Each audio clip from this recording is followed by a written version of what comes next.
చిగురు పెదవి పైన చిరునవ్వై చేరాలనుకున్నా చెలియ మనసులోన సిరిమువ్వై ఆడాలనుకున్నా ఉన్న మాట చెప్పలేని గుండెలు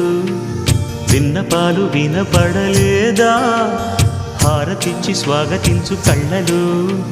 ప్రేమ కాంతి కనపడలేదా మరి అంత దూరమా కలలు కన్న తీరమా జాబిలమ్మ నీకు అంత కోపమా జాజి పూల మీద జాలి చూపుమా